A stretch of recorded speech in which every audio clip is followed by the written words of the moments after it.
Petite histoire sympa aujourd'hui, j'interviens comme chaque année dans cette maison dans le Tarn-et-Garonne. Un gîte où il y a beaucoup de touristes, et où il y a une piscine et où il y a beaucoup de guêpes polistes, donc de la guêpe qui fait des petits nids sous les tuiles à droite à gauche. Et donc on vient pour sécuriser, pour réduire un petit peu la pression. Bon bref, là j'étais là pour ça aujourd'hui. Les clients me montrent un autre problème qu'ils ont rencontré, un essaim d'abeilles soi-disant qui est venu se mettre dans l'épaisseur de la toiture ou de mur d'un puits. Donc là, je vais vous montrer ça en fait. Ils ont eu le bon réflexe, ils ont appelé l'apiculteur est venu voir et il a dit je peux rien faire, hein, ça rentre dans l'épaisseur du mur, donc je peux pas les récupérer. Bon, de toute façon, il n'aurait pas pu les récupérer parce que c'est pas de l'abeille à miel, c'est pas de l'abeille à l'apiculture. C'est de l'abeille mellifère, c'est pas de l'abeille mellifère, pardon, c'est de l'abeille solitaire. C'est-à-dire que ça fait des petits trous, vous voyez, dans les crépis, un petit peu à droite à gauche.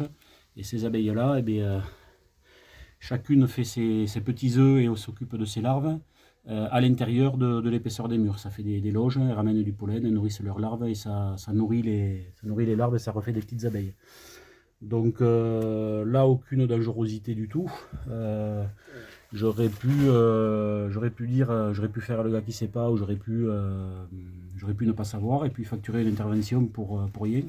Parce que d'une part, il n'y a aucune agressivité, on peut tout à fait cohabiter avec ça. Après, je comprends tout à fait le point de vue du client qui souhaite sécuriser, qui souhaite, quand il loue sa maison, ne pas affoler ses clients à lui avec des bestioles partout. Sauf que voilà, là c'est comme si on avait mis un hôtel à insectes en fait, et qu'il y avait des petits insectes, des petites abeilles solitaires dans l'hôtel à insectes.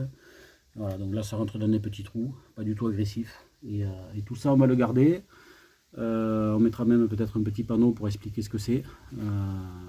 Et voilà, ne pas traiter pour traiter, ne pas abîmer ce qui n'a pas lieu de l'être. Sécuriser quand il faut sécuriser, quand il y a un problème de sécurité, oui, mais après, voilà, c'est pas la peine d'aller traiter pour traiter et de tout tuer. Toutes les bestioles ont leur utilité. Les entomologistes ont l'habitude de dire que chaque espèce de fleur est une serrure et que chaque espèce d'abeille, chaque pollinisateur est une clé pour ouvrir la serrure. Ça veut dire quoi? Ça veut dire que si ces abeilles-là sont inféodées à certaines fleurs de la nature, si elles sont habituées à polliniser certaines fleurs mieux que les abeilles à miel, mieux que les bourdons, etc., parce qu'elles ont une forme différente, parce qu'elles ont une façon de vibrer différente, parce qu'elles sortent à des heures différentes par rapport à la disponibilité du pollen, etc., et bien si on les détruit, ces fleurs-là n'auront plus personne pour les polliniser comme il faut, donc elles risquent de disparaître.